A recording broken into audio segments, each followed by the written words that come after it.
Skip, I think we've all gone to church, and no matter what your faith is, if it's a pastor, if it's a priest, if it's a bishop, the last thing they do before they dismiss church, they give the benediction. Well, the benediction will be given tonight. It's over. The Toronto Raptors will be the 2019 NBA champs. Whether Kevin Durant comes back or not, that's unimportant at this point in time. Kawhi Leonard is playing far too well because if you're going to have him guard Kawhi, it doesn't seem to matter who they throw at him, be it Iggy, be it Draymond, be it Klay Thompson. He's found his rhythm. He's found a way to play around all these injuries or hurt or however you want to define it. He's playing extremely well. He can get to any spot on the court. And what we're starting to see, Skip, is every single game is someone else. Friday night, it was Serge Ibaka. They gave him 20 big points off the bench. Then it might be Marc Gasol another time. Then it might be Danny Green. They're getting the contributions. It's just not – Kawhi's being Kawhi on a nightly basis, but now he's finding other avenues to get production from, be it Serge Ibaka with 20 or Serge Ibaka giving you six blocks, be it Marc Gasol giving you 20 and 7 or Kyle Lowry chipping in with 23 points. It's over. Steph Curry is extremely tired. Skip, I watched him the other night, and I counted about 10 of his shots that hit the front of the rim. And when shots hit the front of the rim for a jump shooter, that lets you know that he's tired because you ask an awful lot of him in Game 3. He scored 47, led the team in scoring, led the team in rebounding, led the team in assists. That's not a workload that he's comfortable carrying. And although Klay came back and gave you tremendous minutes, no one else was able to come along with him. It comes to a time, Skip, at some point in time you have to realize that the better team currently are the Toronto Raptors. They're playing better on a more consistent basis. And if you exclude that 18-0 run, Skip, they've outscored them by 49 points. So I don't really know what else to tell you. They've outplayed them in 3 of the 4 games. Yeah, 3 of the 4 games. This is why they have a 3-1 lead. Going back home in Jurassic Park is about to get crunk.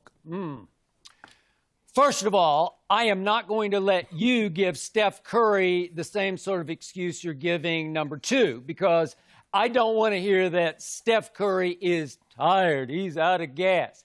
It's the NBA Finals. Stop it.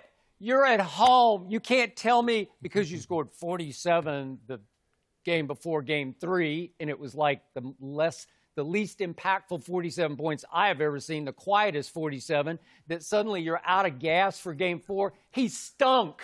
They all stunk in Game 4. All of them. I go right down the line. But starting with Klay Steph. Didn't stink. Klay didn't stink.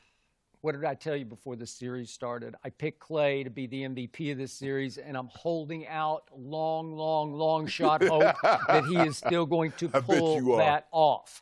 Now, let's deal with, before I get to my prediction for tonight, the predictions of whether or whether or not Kevin Durant will play tonight, because the betting public, the odds makers, they think he's going to play. I don't know. That's all I can read into the point spread. It has plummeted from 3.5 to 2.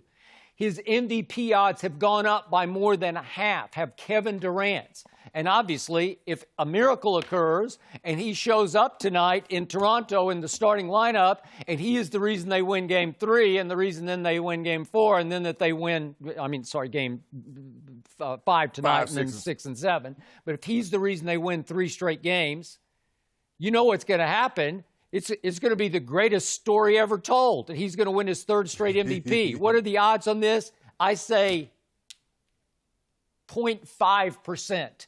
I say exactly. I say no percent. I say there's no way that guy we saw in that video that we just saw where he was walking up the tunnel away from practice yesterday when he practiced for like 5 minutes, that guy's not going to play tonight. I'm sorry, I can't see it. And you made this point before. Once again, yesterday as he walked away with Mike Brown, he had ice bags on his calf and all the way down on his Achilles tendon. Okay, so what does that tell you? What does that show you? Well, he heard us talking. Yeah. He heard us talking about how low the ice bag was. That was never, Skip, look, you've covered this game a long time. I played professional sports, played college. Skip, I've never seen an ice bag on a calf that low. That's all I'm saying. I've just never seen it that low. That might not be the case. I don't want to play a doctor on television. But I'm just saying, in my experience, I've never seen someone put an ice bag on a calf that's down around their Achilles. So, is he just jacking with us? Is he messing with us? Is he trying to play into the theme that we've created here on this show, that he's got something wrong with his Achilles? Maybe. But I'm here to say we both concluded after we saw what happened that night in Game 5 against the Rockets when he pulled up lame, it just looked like an Achilles. I thought it was ruptured. You thought it was ruptured.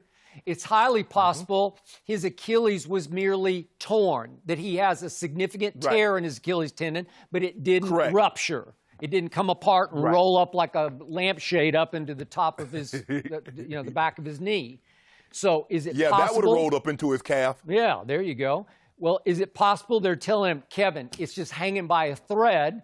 You just can't risk this. Yeah, it's highly possible. Is it possible that Steve Kerr just keeps trying to threaten Toronto? The boogeyman is coming. The boogeyman is coming. He's going to play tomorrow. Then the boogeyman's going to play the next night. And the boogeyman's going to... Nope. Right. He's not going to play because Steve Kerr keeps dropping these big hints and nothing happens. I don't even think he's even really practiced. And the odds on him just suddenly showing up in the starting lineup, again, the odds makers, the betting public, they're jumping on this bandwagon. I don't think you and I are on that bandwagon. No, we're not. Skip, if you remember when Michael Jordan made his comeback in March of 1995, now Mike had been practicing probably 2 or 3 months before he made it official that he was coming back. His first night back, he played 43 minutes. He was 7 of 28, scored 19 points. He had been practicing for over 2 to 3 months. And he was Kevin Durant would have healthy. gone. Yeah. Yes. Kevin Durant would have practiced what? One day, maybe 20 minutes, and you expect him to come back and give you a Herculean effort. I don't see it. No. And a lot of this, and we're going to talk about it a little later, Skip, a lot of this is Steve Kerr's fault because he kept giving this team, he kept giving their fans false hope. Oh, he's close. Maybe game 1, we'll see how it goes. And he kept moving up the timeline instead of just saying Kevin Durant is out indefinitely, and when he comes back, we'll welcome him back. We'll get him back into the offense. Yep. But he kept providing that angst that everybody is feeling that Kevin Durant was coming back. Okay.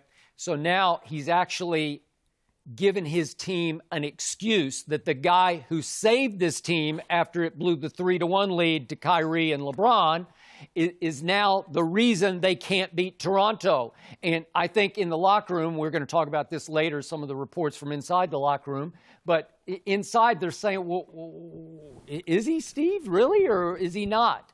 And they're clinging to the possibility that he will save them when I don't think there's any chance he will save them. So it's one or two things. He's either not hurt at all and he's not rushing back the way Clay rushed back with his hamstring, or he's significantly hurt and he just can't play.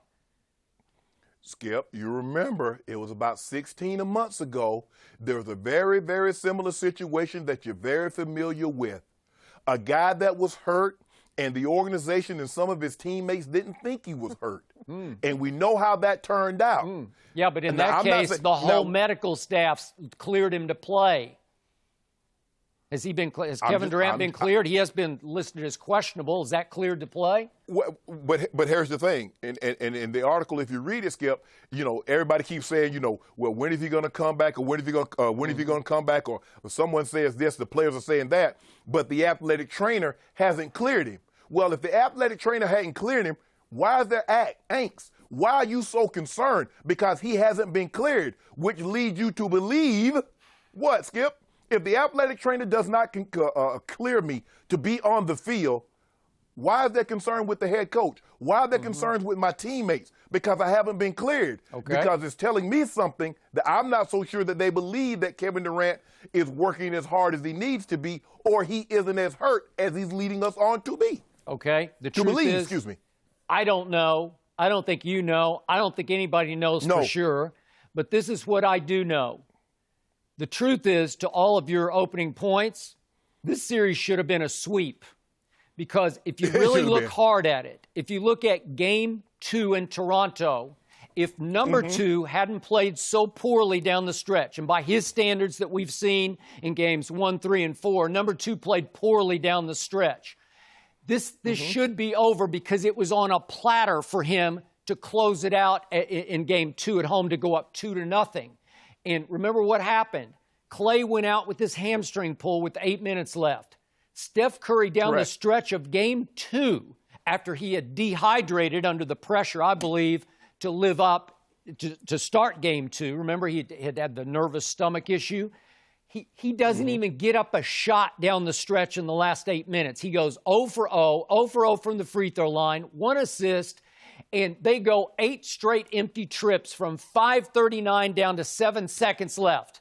And Iggy saved them because number 2 couldn't save Toronto, because Toronto had every opportunity to win that game because Steph Curry couldn't and Iggy finally did. Well, my point is, the truth is, Toronto outplayed Golden State in game 2. They should have won that one. Thank you for watching. You can subscribe here to get the latest from the show, and be sure to check out more of the best clips from Undisputed, or go watch a few other segments from our other shows on FS1.